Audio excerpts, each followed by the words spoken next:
Welcome, everybody. Welcome back. We are in session number three of the Secrets to Goal Achievement Mastery Summit.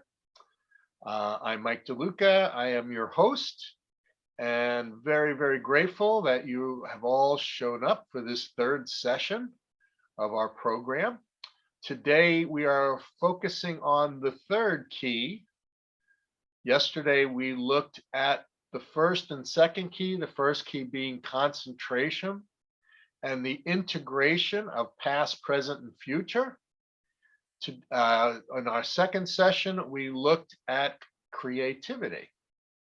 And we had to be creative because our guest was caught in a power out. So we managed to be pretty creative, and I hope that you felt served at the end of the session yesterday. Today, you are going to be served as well. We are focusing on collaboration, being able to work together and be able to work in harmony with others in order to achieve your goals. And this is essential. Just about every one of the biggest and most famous leaders in personal development and goal achievement all recognize the power of us being able to work together with others and create value for others while we are trying to create value for ourselves. And so I put together a little bit of information on the PowerPoint. So I'm going to switch over to that. And we are going to get started. So, as I mentioned, today we are focusing on collaboration, being able to collaborate, partner, and work with others, including mentors, and co-working with shared values. This is really, really important. So let's jump right into it. I told you the story about one of the keys to the secrets of my son Chad's success. And it was all about his ability to serve others and be a good collaborator, a good networker, a good partner with people. Chad was always looking out for how could I help others and how could I make connections. He's an incredible networker. But his passion is networking with people and being able to provide value to help them achieve their goals. And Chad never asked for anything in return. You know, he never asked for quid pro quo or crow the crow or whatever. He doesn't ask for it. He just does it out of a desire to be of service. And he knows the spiritual principles of cause and effect and karma. And it was the key for him to make the quantum leap that he has made in his career today. He was working for an organization, did not value their people, did not really treat their folks really well, did not really value the contributions that really creative and forward-thinking people like Chad brought to the company. But Chad was loyal, and Chad would meet, every couple of weeks with a colleague that was actually a vendor to his company. And that colleague would always bring job descriptions and say, hey, we need somebody in San Francisco office for this. And Chad would say, well, I know someone really well out in San Francisco. Let me give you his name and phone number, and I'll get you in touch with him. And this happened over and over and over. And finally, one day, this colleague invited Chad to lunch and said, Chad, I have a really, really important position to fill. Could really use your help and opinion. And Chad said, of course, I'm always there for you. So they had lunch. And what the person did was, gave him, let Chad see the job description. And he said, so Chad, do you know anyone who'd be really perfect for this job? And Chad's laughing because it was his dream job. It was the job that he had been dreaming of for several years. And it involved an area of sports management, marketing, and advertising called esports or electronic sports. And it was the big thing coming up at the time. And Chad was already 2 years into sniffing it out and becoming an expert in it. And so he looked at it and he said, I know the perfect person for this job, me. And the other gentleman said, Chad, I've been trying to steal you away for 2 years. You've been very loyal to your company, but I know, things are not that great and you're looking for a new opportunity. So you're the first person I brought this to. We don't want to consider anybody else. You want it, it's yours. And it has led to the most incredible growth for Chad in his career. And he continues to be out there helping other people build their careers. So what's my point? Besides a proud dad bragging about his son, my real point is Chad has mastered two very important skills, and that is getting and staying out there and making connections with people he doesn't know. He's never afraid to be out there talking to other people, making connections, determining what are people doing, what are they interested in, what do they need, and looking at how can I help, right? Those are 3-word mantras for him. How can I help? How can I help? He's always looking for that. In return, it's been coming back to him 1,000-fold. And that's a principle. It's a personal development principle. It's a spiritual principle you all recognize and know. So this is important to always keep that at the forefront. If we want to move forward in our lives, if we want to make strides to achieve our goals and have more connections and greater opportunities, we need to be out there connecting with people we don't know, and also people who are doing things we don't do, and who know people we don't know, and are achieving things we haven't achieved yet, right? This is really important to stretch and stay out there, get connected, stay connected if you want to have opportunities come your way. You need to be in the right place at the right time, and that means being with other people who can make the time right. Hear what I'm saying? Does it make sense? Okay.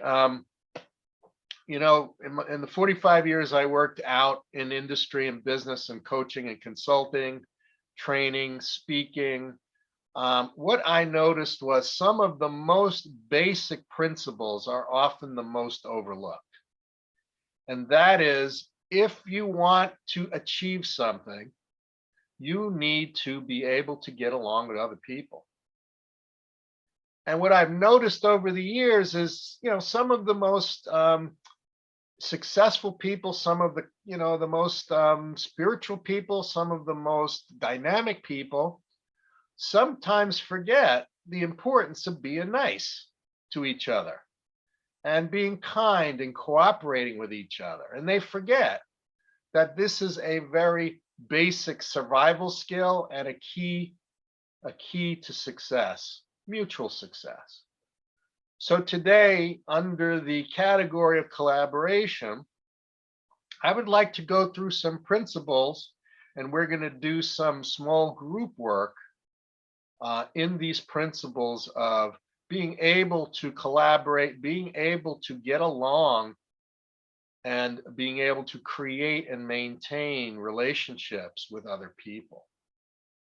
Okay, so let's look at this.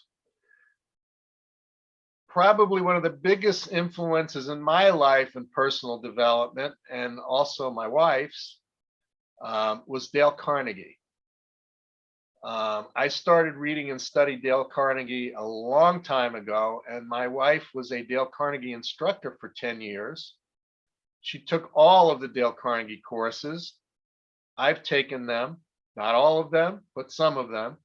But I've read all of his books, and I've lived many of these principles and found them to be absolutely priceless in getting along with people in order to collaborate. And these might seem simple. These might seem, oh gosh, Mike, why are you even bringing this up? Everybody knows these are important. But it's amazing how often people do not follow them. And that includes myself. I catch myself all the time needing to go back and review this stuff. right? So, number one, don't criticize, condemn, or complain, right?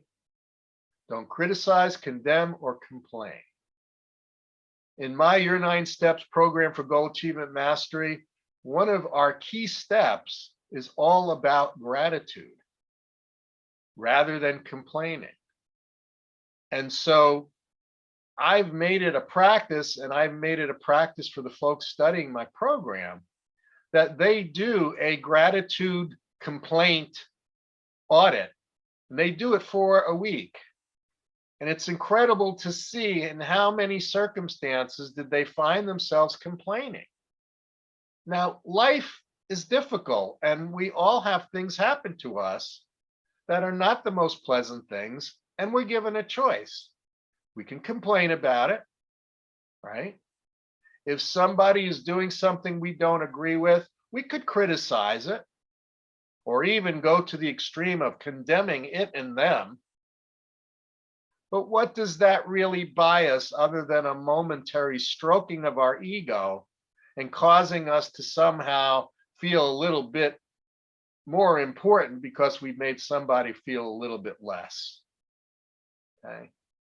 So that's why it's a number one, because complaining, criticizing, and condemning others is a unfortunate reflex of our more primitive side of our behavior. So keep that in mind. When you run into a tough situation or you're in an interaction with another person and you want to be moving forward in that interaction, be aware of how many times am I complaining, am I criticizing, or am I expressing my gratitude for the opportunity? Think about it. Keep yourself a little journal. I recommend for those of you in my Goal Achievement Mastery journaling program that you add that in your little blank, your extra blank page of your journal. There's the day exercises, the dream exercise, and you have a blank page. I would keep a little journal in there about how many times during a given day have I complained or condemned or criticized. Because in the end, we are the ones who are responsible for what's in our lives. We're the ones responsible. So if we're having a bad day, we have to be able to share at least 50% of the blame. So that's number one. Number two, this is really important, and it also is in line with the law of gratitude. Give honest and sincere appreciation whenever possible. You will find that this works wonders in developing relationships with other people, right? I try to find a way every day with whoever I am with to say thank you in some way, shape, or form and mean it, right? Not like, hey, how you doing is a greeting we give people, but do we even notice that they're really there? Are we looking in their eyes? And do we really care how they're doing? It's just a reflex for sometimes, right? Well, care. Next time, hey, how you doing? Care. And hey, thank you. I start every program thanking you for being here with me because it's really important to me. I would not be here if it wasn't for you. Right? I wouldn't be doing the things I've done and doing the things I'm doing if I didn't have people to do it for. And you've not only helped me move further, create more, but you're helping me help more people. So I thank you for that, and I mean it. And recognize those opportunities in others to do the same. Number three, arouse in the other person an eager want. Okay. If we want somebody to do something with us, for us, it's not enough that we want it. We need to be able to excite them about what we want. We need to find out How does what we want going to benefit them? How is it going to make their life better? How is it going to answer some of the questions that are in their heads? How is it going to help them deal with the things that are keeping them up at night? See, it's important if we want to collaborate with other people to shift our attention not just on ourselves, but onto them.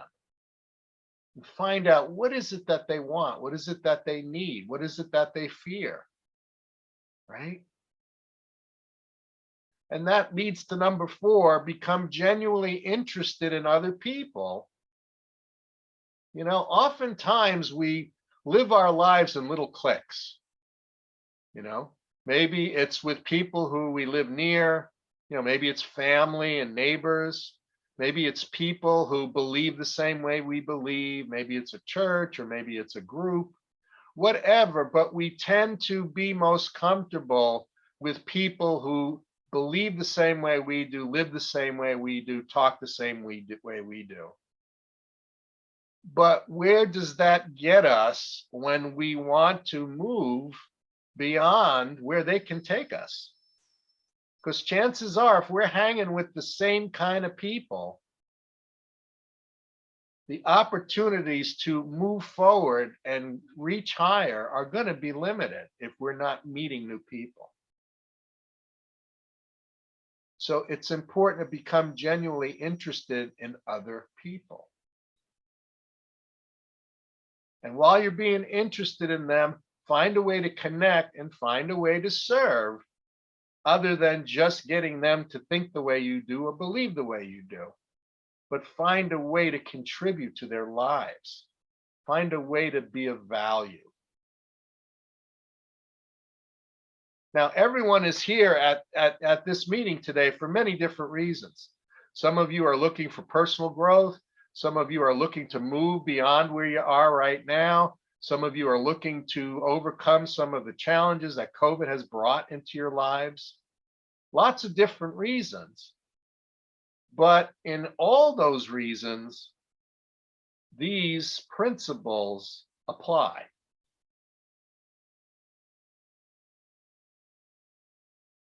Number 5, smile. Taking the time to really focus, being creative about finding things to be grateful for, and then using one of the most powerful gifts we have, and that is our smile. And if you don't think it's powerful, when next time you're in the grocery store or shopping and you see a bunch of people stressed out and they're in a hurry, right? If you make eye contact and you smile and you turn up all the voltage, turn it all up, turn the power right up, and put your heart, mind, and soul into that smile. Look them in the eye, nod your head, and smile. It's going to be okay. Life is good. We're breathing, right? Our hearts are beating, right? It's a good life. You'd be amazed at the gift that is, right? And the same thing when we're interacting with people that we want to collaborate with. We need to maintain eye contact, and we need to smile, and we need to stay connected. That leads to number 6. Remember that a person's name is to that person the sweetest and most important sound in any language. Right, Joni? Right, Persis? Right, Carol? Right, Myrna? Right, Mabesy? Right? It's magic when you hear somebody say your name. Let's keep doing that. When you're with someone and you're trying to collaborate, say the sweetest thing in the human language, and that is their name. It's like a mantra for them. It carries power. Number 7, be a good listener. Encourage others to talk about themselves, right? This is really important. There's a really funny line from a Bette Midler movie. And she says, "Oh, enough about me. Let's talk about you. What do you think about me?" That's a great line. But it's kind of true, where oftentimes when we are interacting with other people, we have our ears pointed at them and we're looking at them, and the words are coming into our ears, but our brain is all about what's in it for me. What are they saying? What are they doing? What's in it for me? And then what's the next important thing that I can say, right? Raise your hand. Do you ever find yourself or see other people get caught in a contest for who can say the most profound thing, right? Who can say a more profound thing than the next person? Who can give a more profound experience? Who can, we're constantly, it's part of human nature. Are you listening to what the other person is trying to tell you because you really care and you really want to understand? Or are you just waiting for the opening to jump in and say, well, yeah, well, I, blah, blah, blah. Me, me, me, me, me. I do this all the time. I have to catch myself. I have to consciously focus on these principles. And I have to stop myself at least 20 times a day, right? See, that's how I know this stuff is for real. Because I know I don't always do it.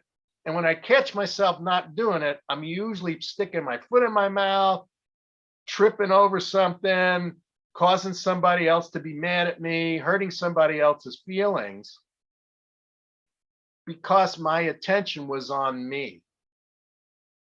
How can I get this from them for me? How can I get them to do this for me? How can I get them to respect me and love me and, me, me, me, me, me, me, me, right?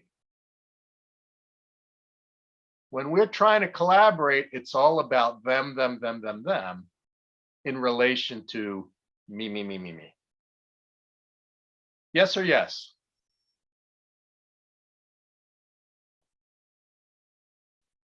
Okay, have you been writing any of these things down? Anybody have at least 2 or 3 written down?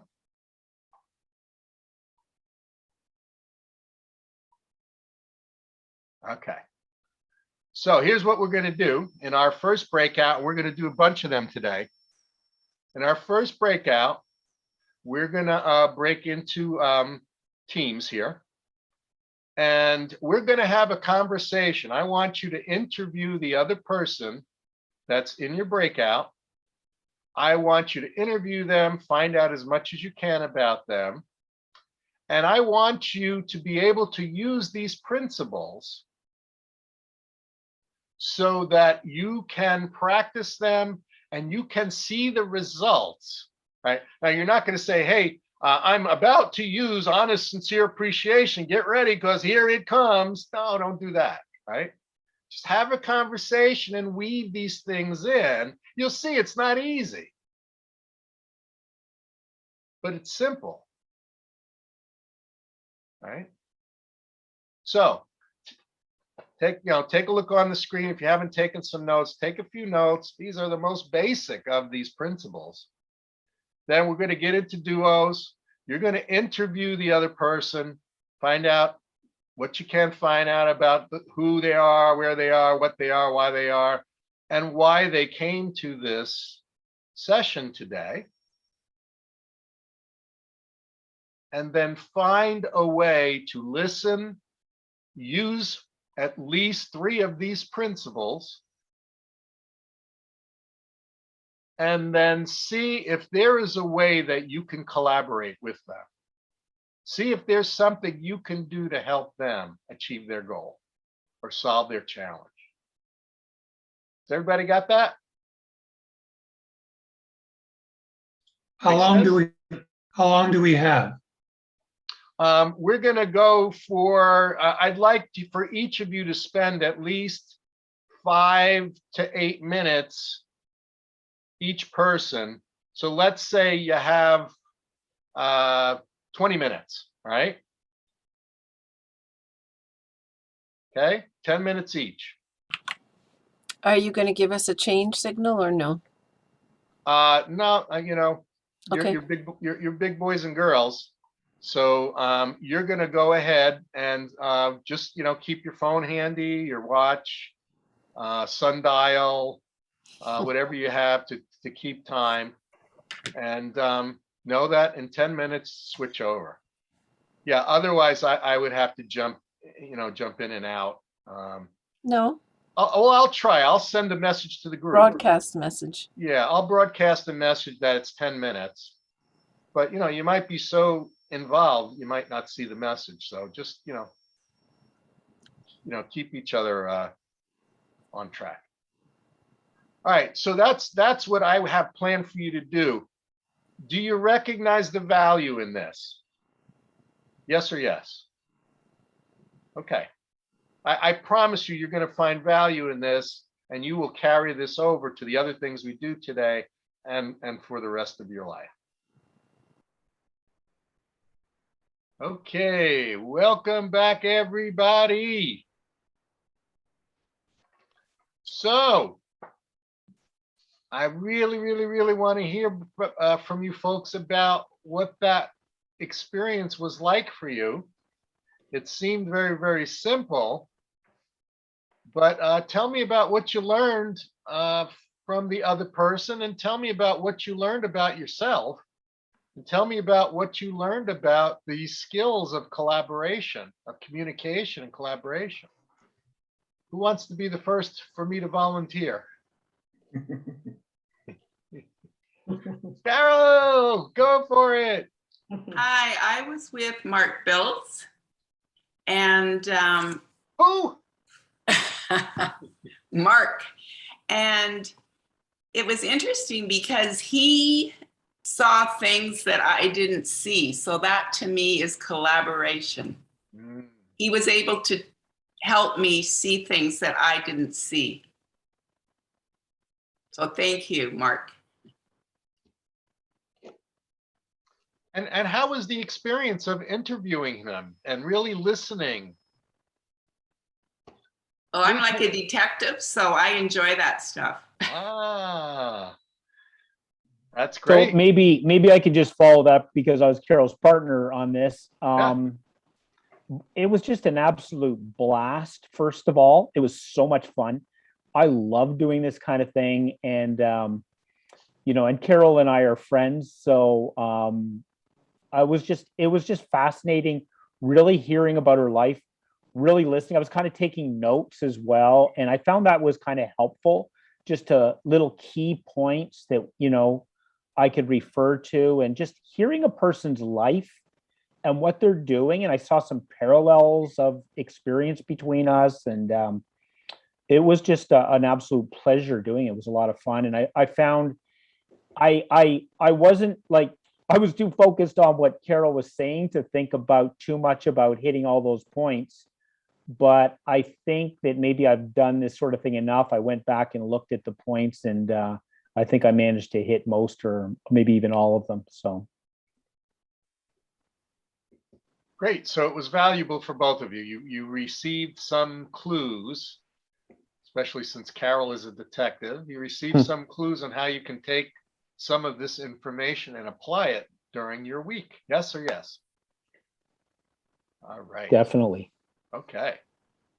All right, Marvin, we're going to go in order of who raised their hands.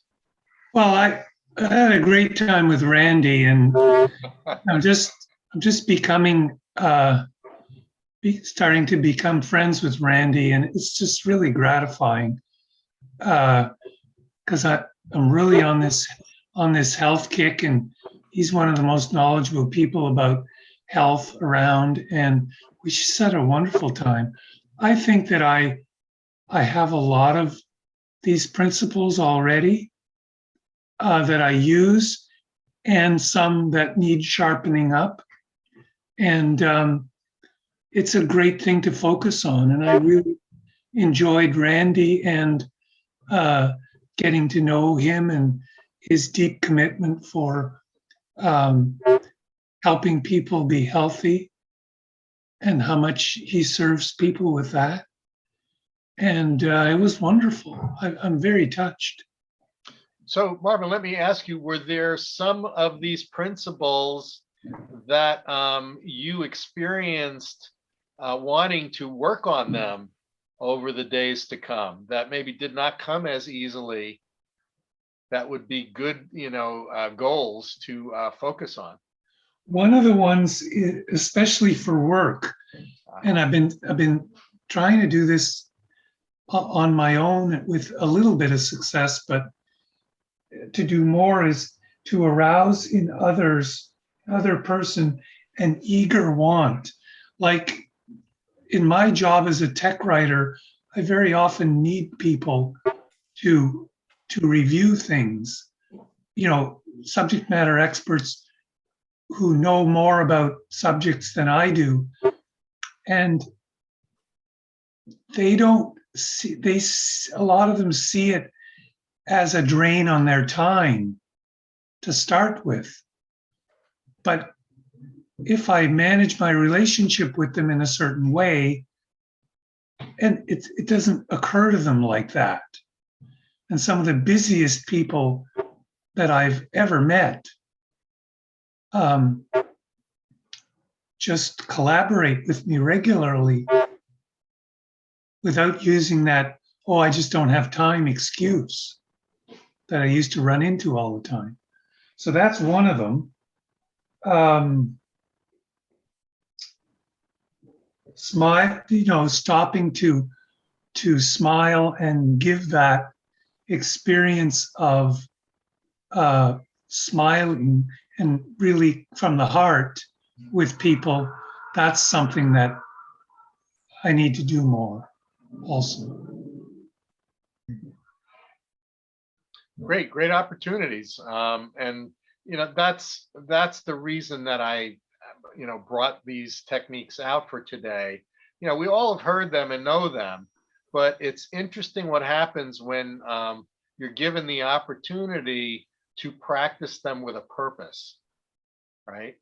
And the purpose is to become more conscious about what is involved in connecting and collaborating, right? It's not an automatic thing. It seems like it is, but it's not. There really is an energetic to it that we have to be aware of and be very conscious of.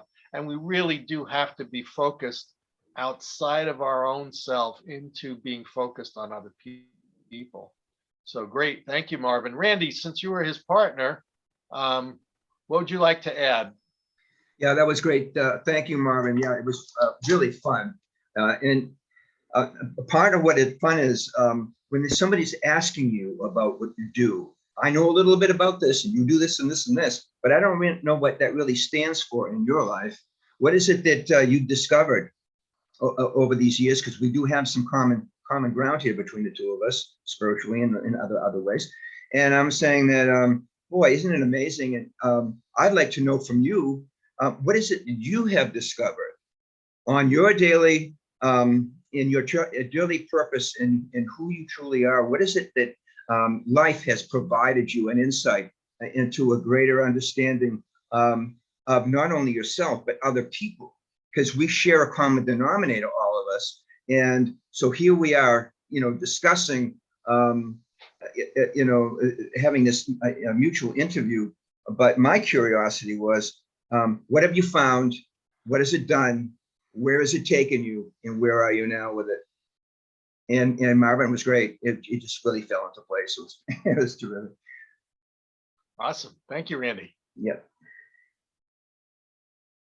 Okay, Jocelyn, you're next. Yeah, well, I was with Jody, and I felt so much closer to her after that, because I didn't know her at all, and how would I say that? I guess we got excited about. I first shared with her as well, because she was very good with questions. So at one point I caught myself. All right, it's easy to get into it when people are interested. So I said, all right, now I'm going. And I found that part of asking her a question much, much more interesting and exciting than spilling out a whole of all myself. So I really enjoyed it. And I think the part that we had pleasure, so I had to paint kind of a poster behind, she got curious about it, she's an artist. And I told her how much I found beautiful what she has behind her on the screen. And then she told me that it was coming from a small painting she had done. And she had several other pieces somewhere. And then I realized, so why don't you sell those? I would buy it, And then she got excited about it. I've never thought of this thing. And I have a whole collection already. And I said, well, now you need Mike to get you into the action of putting that out, So then she shared more about being a yoga teacher, being an editor, and then because I'm writing, we got into discussing our writing projects and things like that, and how she loved doing it, offer her service as well. So I guess I feel I know her much better, and it is kind of a loving connection that comes when you know better the people and they're into you and you are into them, like we were. So that was a very, very pleasant. The one thing I noticed from my side was to be very careful not to stay too long into my world and really turn it to the other one as soon as possible. So, and I did, but it's something to always keep in mind when people are also into wanting to know you. So anyway, so that was, I'm very happy I know her now. Joni. Yes. Great. Hey, Joni, you want to chime in? Yeah, I didn't want to jump ahead of the line, but what the first person who spoke, I'm trying to remember, was it Carol, who said that her partner Mark saw something that she didn't see, and that's exactly what happened with Jocelyn. She it's like we need others to see in our blind spots or to consider something that I never would have even thought of. So it's an amazing thing of collaboration. It also speaks for you because it's a reflection of facets of, who you've drawn into this room. And I enjoyed the process very much. Great. Well, thank you for joining us and thanks for being here. Now, for folks who don't know Joni is an extraordinary teacher. She has a real natural way of asking questions that pull things out of people that sometimes they don't even know are there. How do you know that? I know a lot of things. There are many people here who are very skilled with paying attention to others and asking questions and bringing people out. And we all want to explore, those capabilities and those skills because they will serve us in many, many ways. Thank you, Jocelyn, and thank you, Joni. Samarit, you're up next, and then Jojo. So so what I was paying attention to in this exercise was saying the name. And it was just, I knew that I wanted to practice that.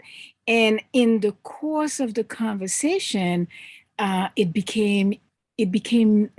not easier. It just became more and more delightful to say the names so it's almost as if the exercise gave me permission to do that.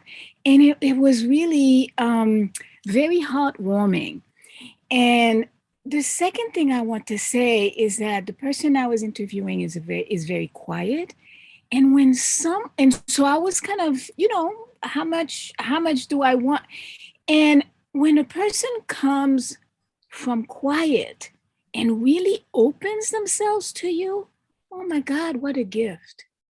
I was almost speechless, and it's hard for me to be speechless, but I was speechless when a person comes and really opens and shares deeply.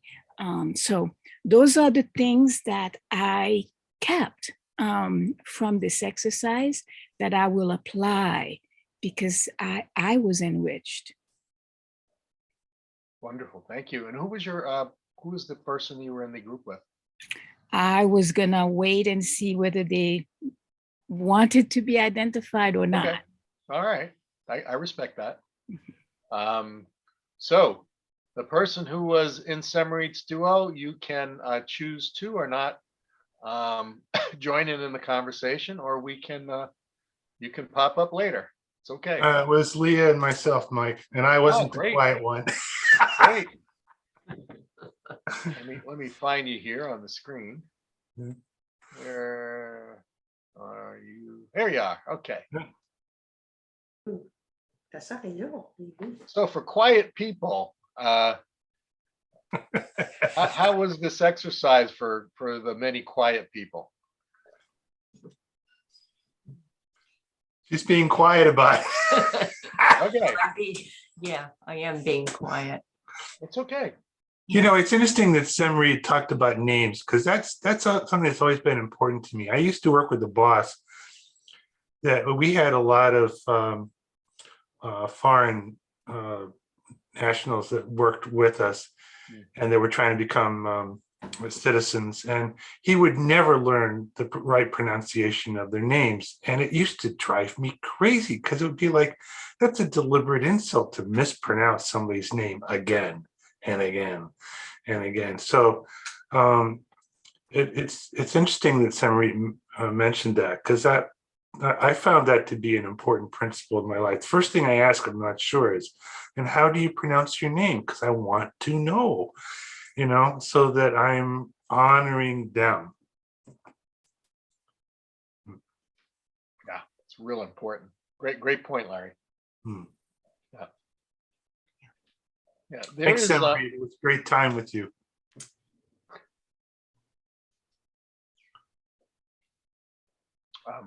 that is an interesting exercise for us all to explore, not only with other people, but explore the sound of your name, because you've been living with it your entire life. There is a vibration in the sound of your name. There is no accident that you have that name and that name has you. And you may find there are connections between your name and who you are, what you are, where you are, why you are, and where you're going, that warrants exploration. So I invite you to do that. So thanks, Larry and Leah. And let's see, next is the JoJo. Well, I loved the exercise.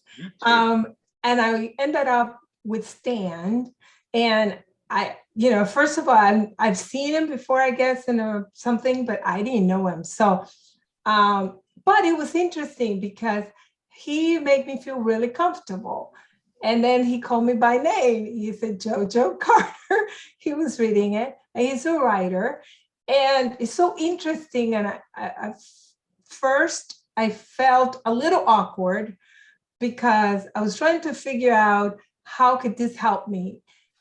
Most people don't believe, but I'm very shy. I really am. I am very friendly with people I know.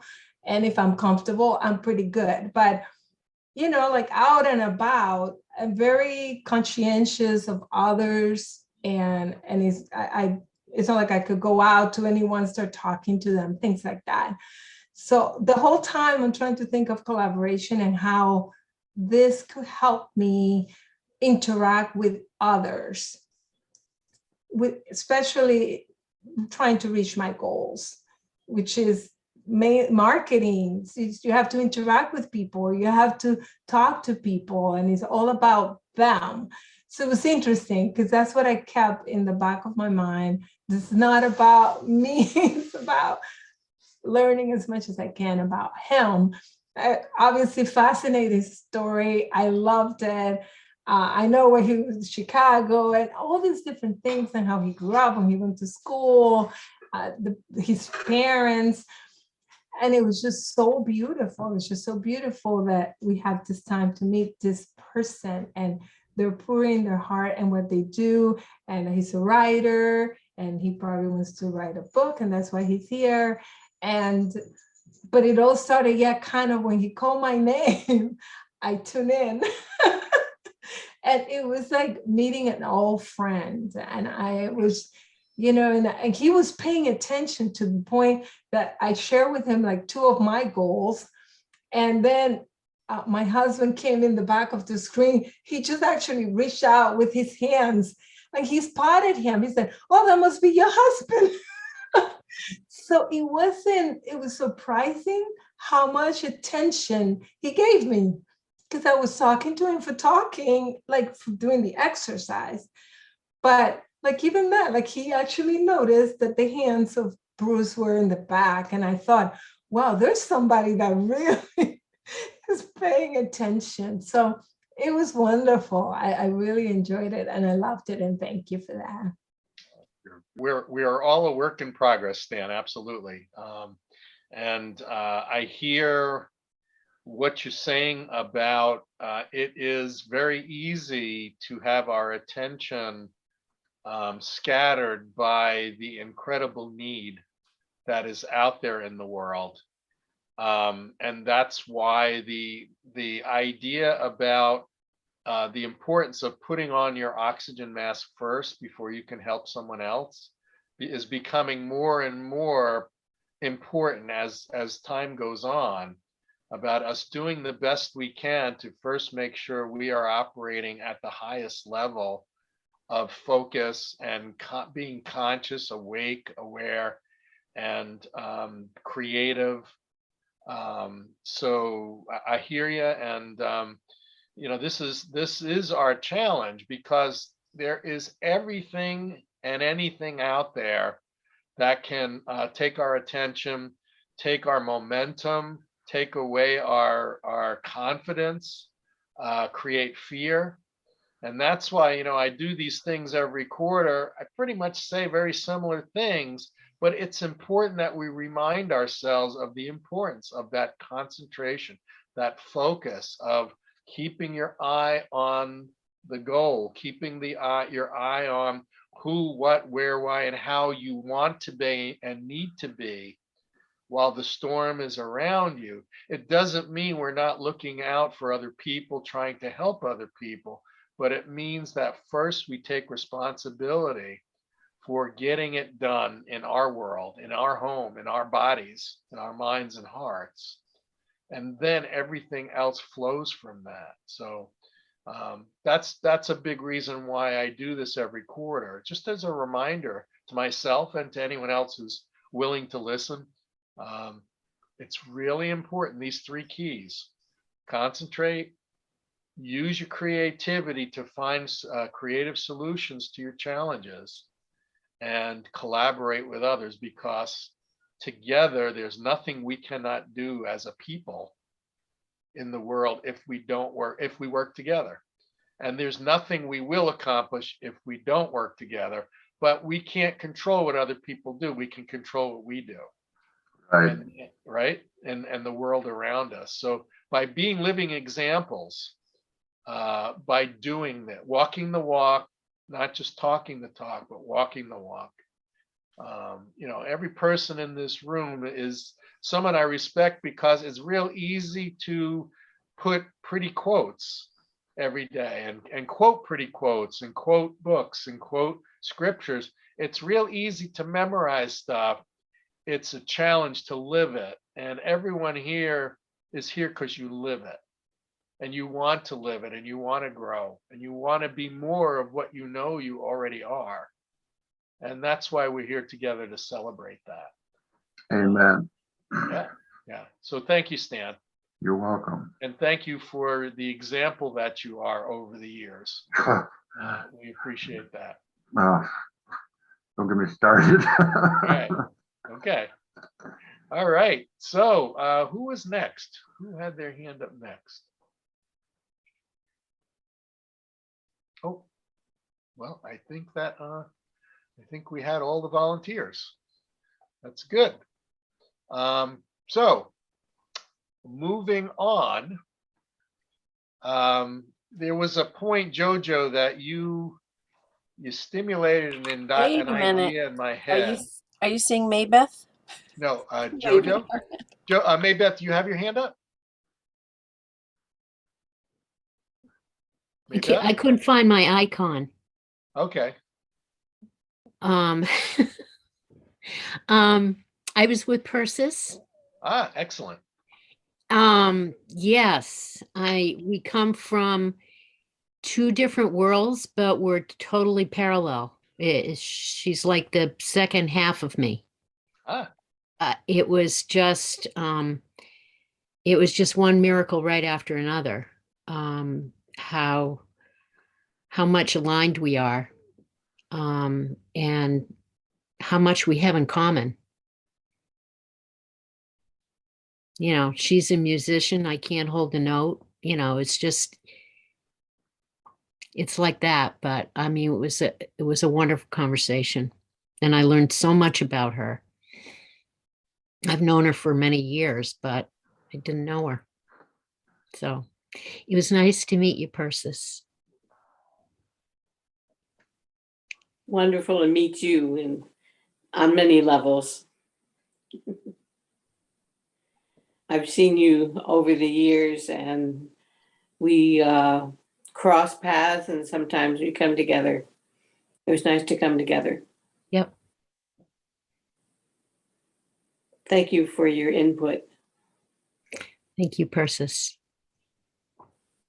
Well, Maybeth has taught me a tremendous amount over the years about walking the walk and about living these principles of, personal development and personal connection. There is, in the heart of these principles is recognizing the value and recognizing that the other person can be right as well. And for the gentleman in the audience, if you are married or there is a special someone in your life, most of the time I've found that they're right a lot more than I am. We have a joke, when Maybeth and I have a different opinion about something, she'll just look at me and smile. And she said, I'm always right. And then I'll stop for a moment. I'll realize, she was right about always being right. So it's a very humbling thing, but it's very important to understand that, yes, everyone out there has truth. Everyone out there has worth. Everyone out there has good ideas. And we can work together to put those things together. And that's about collaboration. And it's one of the reasons I started the Sunday mastermind group, which will be evolving in 2022 to a real mastermind. The first year and a half, it was kind of more of my mind, and then trying to master transferring skills and experiences. But in 2022, I'm going to be creating real masterminds where we are bringing people together. We're bringing guest speakers, and there are focus on real individuals' challenges and successes. It's kind of how I structured these the classes, the Goal Achievement Mastery Journaling class with the Study Buddy group. That Study Buddy group, and also now we have the Study Buddy group for the Your 9 Steps Master classes. That Study Buddy group takes advantage of the wisdom that is in each of us. And by sharing that, listening to each other's challenges and bringing up our own knowledge and opportunity to help them, we all move forward. And that's part of the mastermind principle of Napoleon Hill. Lois, hooray. How are you, Lois? And what would you like to share? I would like us all to take a look at Miriam Potter or Myrna Potter and just see the beautiful light in her eyes. Absolutely. Yeah, it's unbelievable. We were like two magnets. We could have talked for hours on anything. And I was very excited to see that we had a lot in common. She is involved in the same spiritual path as myself. And the wonderful thing that's happened to her, I'm with the Vahana program. So my purpose was just to get extra tools to enhance the Vahana program, like in my heart, with that grace and enthusiasm for the guests that I have. And the wonderful thing about Myrna is that she started a children's program in Mexico. And she initially put it to her Vahana, like, we really need something for children.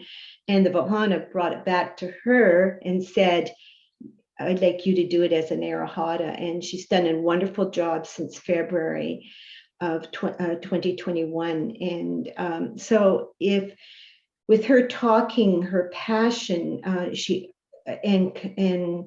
the fire or the passion that she had created, she now has, I think, 8 to 11 children who are more than willing to discuss what they want to talk about in their life. And we both of us touched on every one of the principles. I feel what I realized when we first started out on this journey, this spiritual journey, that we were reserved, we were nervous, we were maybe fearful, are we good enough, and that sort of thing.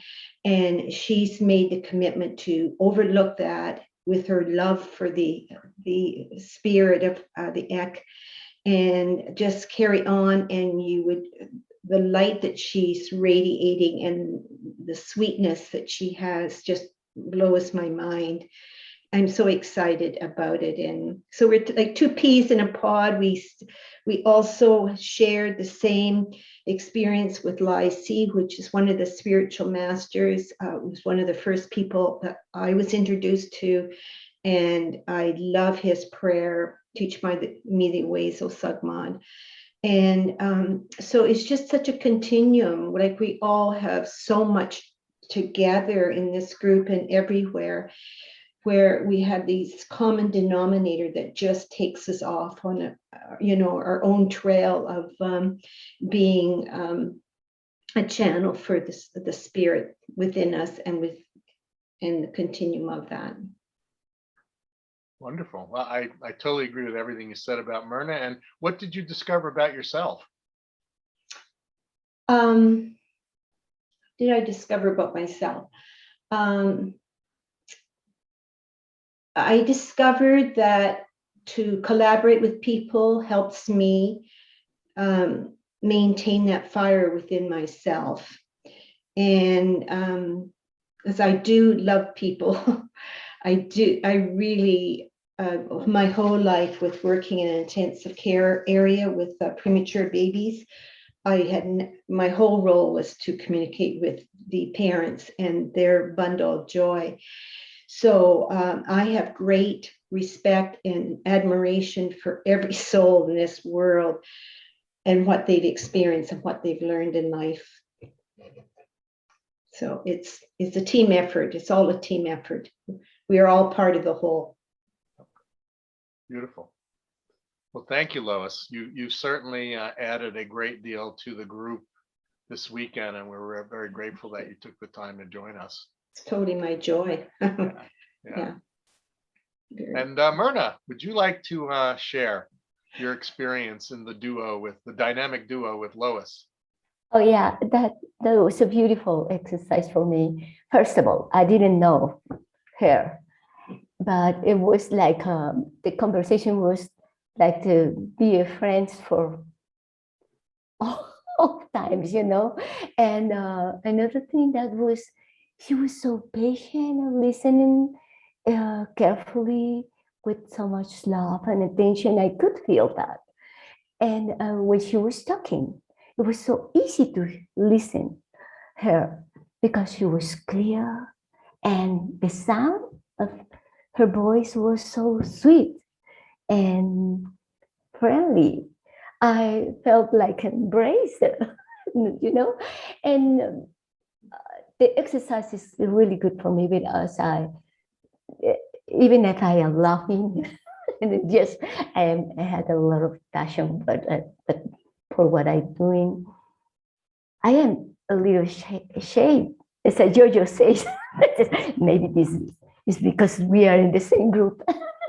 Yeah, I cannot talk easy with the people. So it was beautiful, this exercise. Of course, I know that communication is the point, is everything in life. But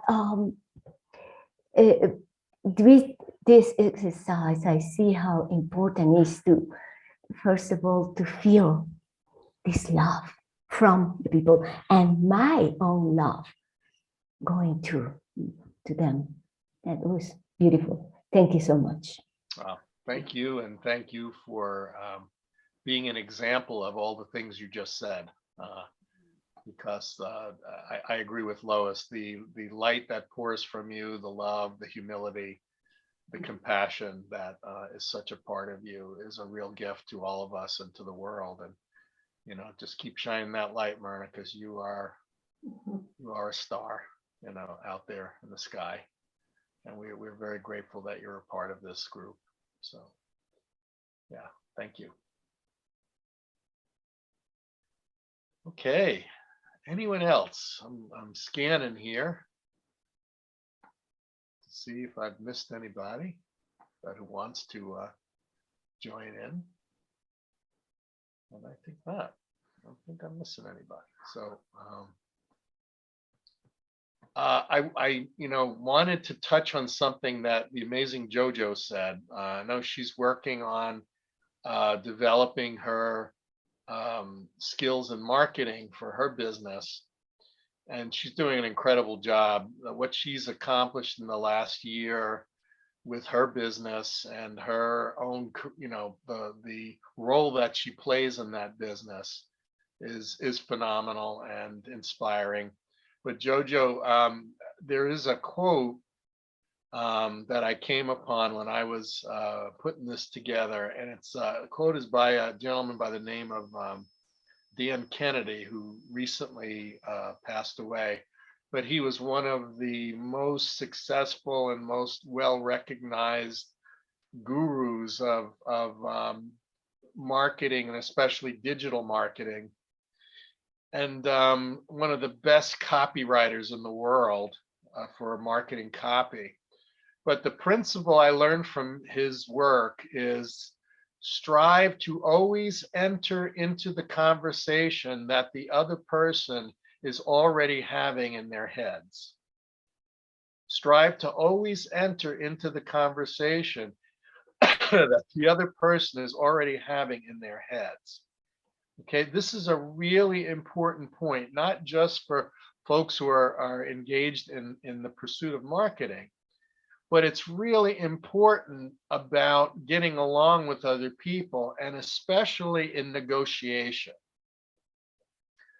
Now, people may say, negotiation, I don't want to get involved in that stuff. I don't want to get in a situation where I have to argue with somebody over something, or ask them for something in return for something I have to give them.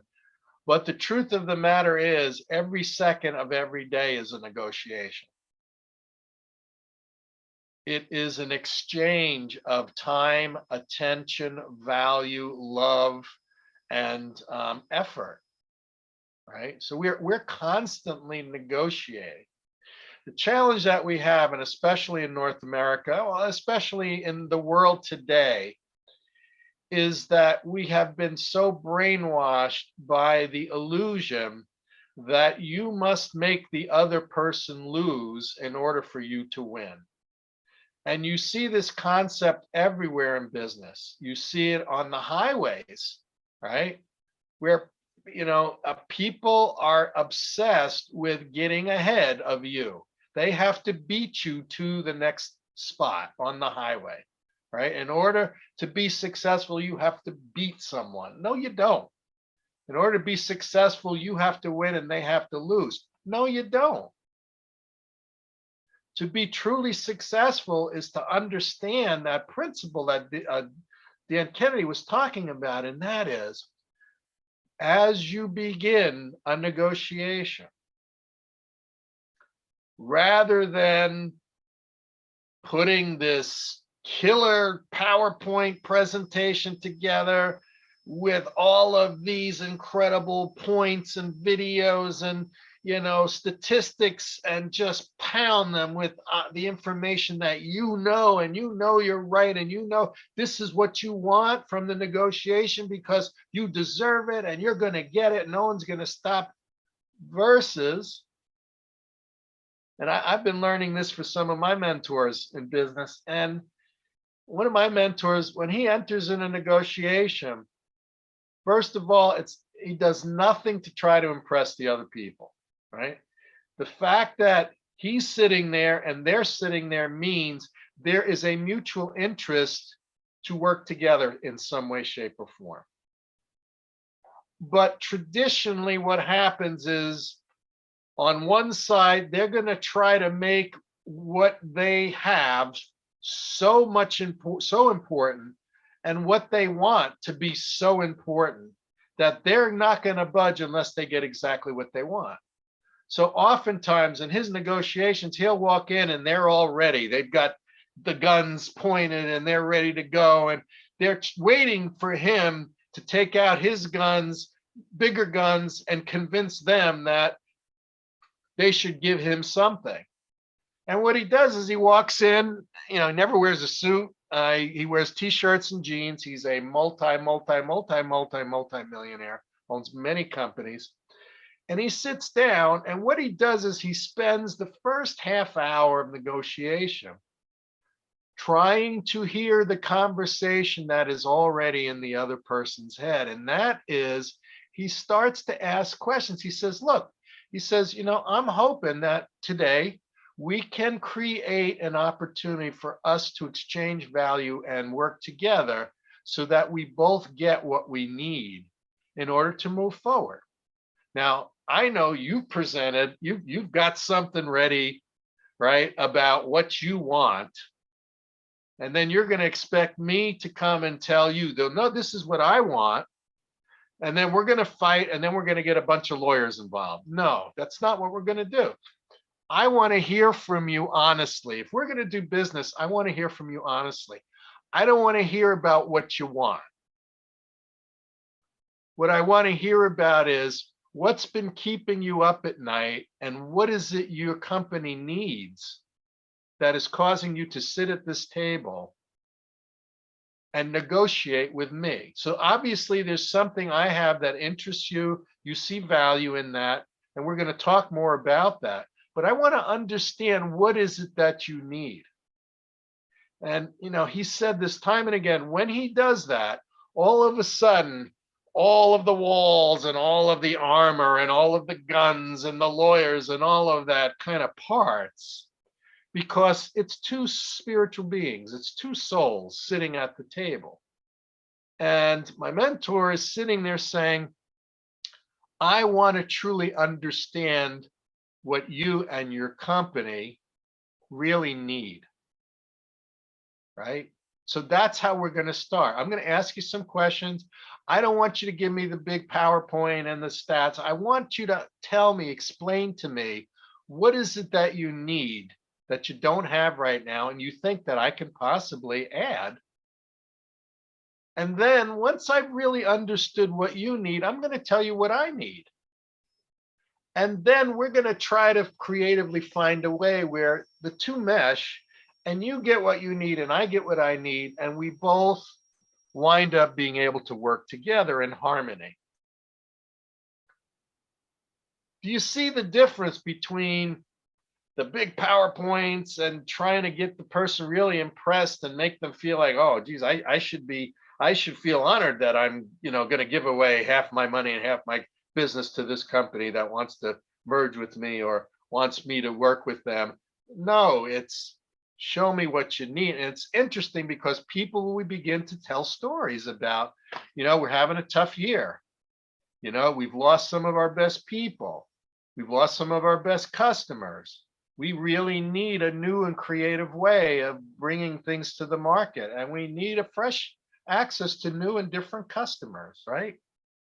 And then he says, that's great. Now that I understand that, So what is it that you want in the deal? What's the deal you're looking for? And they say, well, we're looking for X and we're looking for this percentage and blah, blah, blah.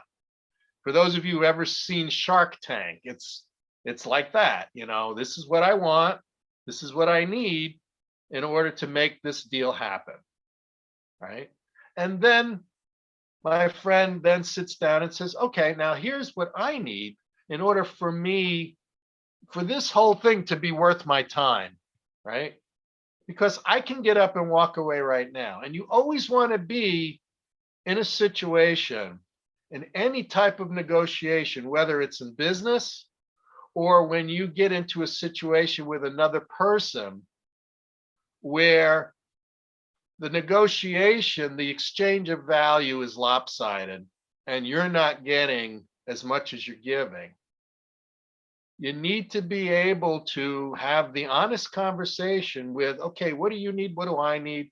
How can we make this work? And if it isn't going to work, you have to be willing to stand up and say, I appreciate your time. I appreciate your effort, but I'm not getting what I need out of this. And my time and my love and my attention and my resources are worth too much to waste. And trying to make something that's not going to work versus you have to kiss a whole bunch of frogs to find the princess or the prince. So if you're kissing a frog that's going to stay a frog, you're best to just say thank you very much and you move on, right? So it's important to find out what is it that's going on in the head and the heart of the other person. And you'll find that you'll be far better off in your negotiations. There are some customers that are not worth having.